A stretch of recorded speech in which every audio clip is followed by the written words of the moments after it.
Assalamualaikum warahmatullahi wabarakatuh. Bertemu kembali dengan Ustazah Diah Nur Rahmawati dalam pendidikan agama Islam kelas 4 pelajaran 4 dengan materi bersih itu sehat. Semoga kalian semua anak-anak soleh dan solehah tetap sehat walafiat dalam lindungan Allah Subhanahu wa taala. Amin ya rabbal alamin. Sebelum kita mulai pembelajaran, mari kita berdoa bersama-sama. Bismillahirrahmanirrahim. Rabbi zidni ilma warzuqni fahma. Ya Allah, tambahkanlah daku ilmu dan kurniakan daku kepahaman. Amin. Anak-anak sekalian, mari kita mengenal arti bersih dan suci. Bersih artinya bebas dari kotoran, dan suci artinya bebas dari najis. Adapun najis adalah yang menjadikan terhalangnya seseorang untuk beribadah kepada Allah. Di antara contoh najis, yang pertama, bekas jeratan anjing. Yang kedua, kotoran atau tinja. Ketiga, darah. Dan keempat, air seni atau urin, baik dari hewan ataupun manusia. Anak-anak sekalian, tadi kalian sudah mengenal tentang benda-benda yang najis. Najis pasti kotor, tetapi kotor belum tentu najis. Contoh benda-benda yang kotor misalnya terkena cat, ludah, atau terkena tinta, atau baju kita terkena tanah. Anak-anak sekalian, bersih atau suci itu dibagi menjadi dua, yaitu bersih dari hadas dan bersih dari najis. Demikian juga hadas itu dibagi menjadi dua, hadas besar dan hadas kecil. Hadas kecil contohnya buang air kecil dan buang air besar dan buang angin. Cara menghilangkannya yaitu dengan dicuci dengan air bersih lalu melakukan wudhu. Sedangkan hadas besar contohnya adalah mimpi basah bagi laki-laki atau haid bagi perempuan. Cara menghilangkannya adalah dengan mandi atau tayamum jika tidak ada air. Anak-anak sekalian, cermatilah gambar berikut. Jika kita akan melaksanakan sholat, apa saja yang harus bersih dari kotoran dan najis? Ya, benar. Di antaranya yang pertama, badan. Badan orang yang sholat. Yang kedua, pakaian yang dipakai ketika sholat. Dan yang ketiga, tempat. Semuanya harus bersih dari kotoran dan najis. Bersih badan, pakaian, dan tempat tidak hanya ketika kita melaksanakan sholat, akan tetapi harus diartikan ke seluruh kehidupan. Di luar sholat pun badan kita harus bersih. Demikian juga pakaian dan bersih tempat di sekitar kita. Selanjutnya adalah cara membersihkan najis. Yang pertama, membersihkan najis pada pakaian. Jika pakaian kalian najis, maka harus dibersihkan dengan menggunakan air mutlak. Misalnya dengan air sumur, air hujan, air mata air, dan lainnya. Caranya, air dikucurkan ke benda yang bernajis, bukan najis yang datang ke air. Perhatikan gambar di bawah ini. Dan yang kedua, membersihkan najis pada badan. Jebok atau istinja, yaitu membersihkan kotoran setelah buang air kecil atau buang air besar. Dapat menggunakan air, tisu, batu, atau benda yang kesat lainnya. Anak-anak sekalian, jika kalian hendak buang air kecil atau buang air besar dan masuk kamar mandi, jangan lupa untuk berdoa, doa masuk kamar mandi. Allahumma inni a'udzubika minal khubuthi wal khaba'ith. Artinya, ya Allah, aku berlindung dari godaan setan laki-laki dan setan perempuan.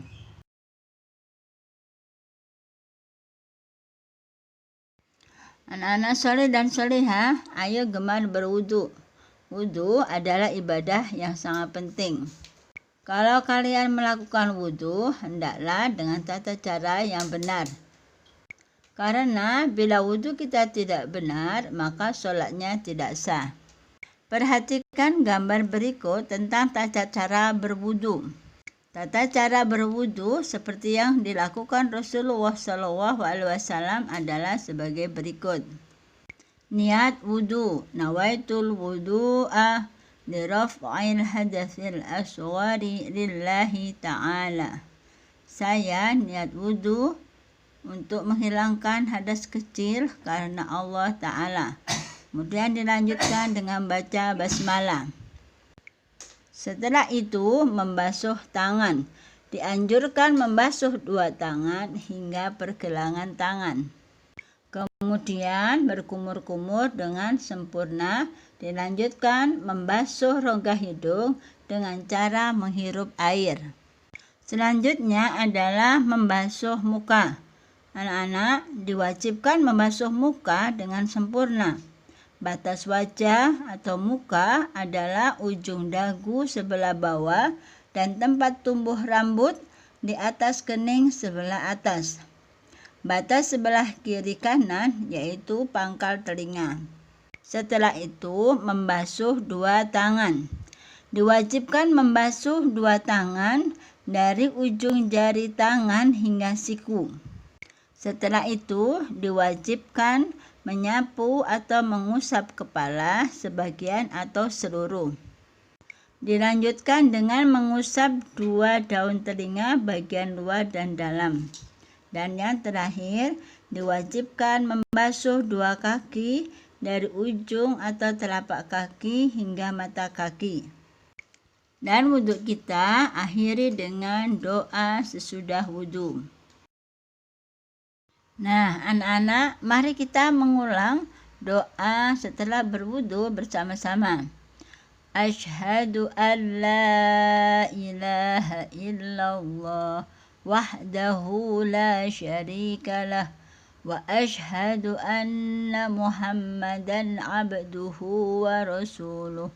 Allahumma ij'alni minat tawwabina waj'alni minal mutatahhirin waj'alni min ibadikas sholihin. Nah, anak-anak, selanjutnya mari kita mengenal tayamum. Tayamum adalah sebagai pengganti dari wudu atau mandi wajib.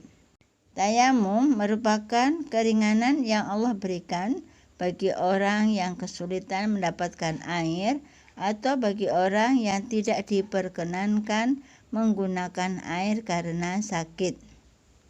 Bila mana seseorang diperbolehkan tayamum?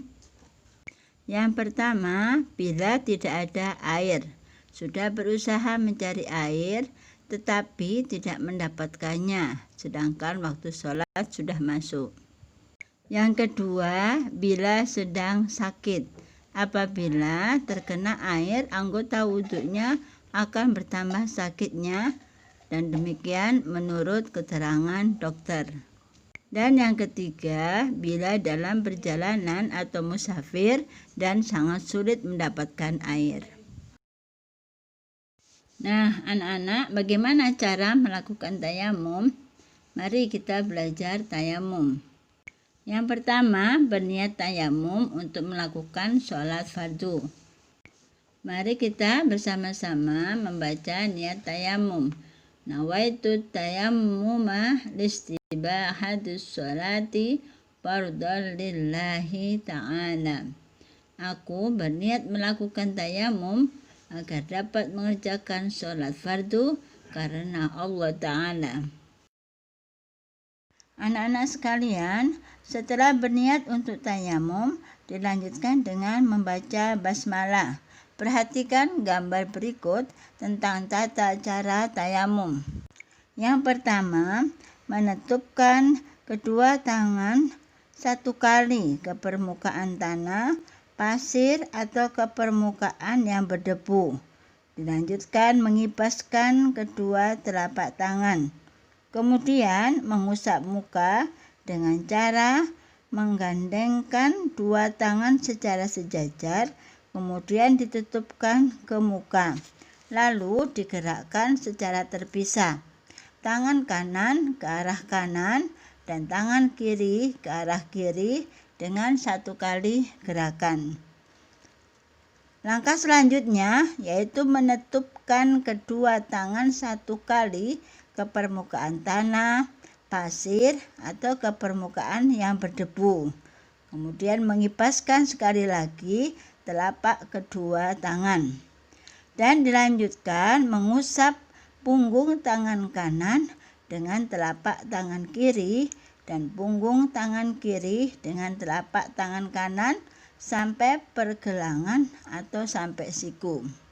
Anak-anak sekalian, dalam melakukan wudhu atau tayamum, hendaklah mendahulukan anggota wudhu yang kanan terlebih dahulu. Anak-anak sekalian, demikianlah pembelajaran kita kali ini. Sebagai tugas kalian, silakan perhatikan gambar papan di akhir video pembelajaran ini. Semoga apa yang Ustazah sampaikan saat ini bermanfaat bagi kalian dan kalian senantiasa dimudahkan Allah untuk memahaminya. Mari kita tutup pembelajaran kita dengan baca hamdalah bersama-sama. Alhamdulillahirabbil alamin. Wassalamualaikum warahmatullahi wabarakatuh.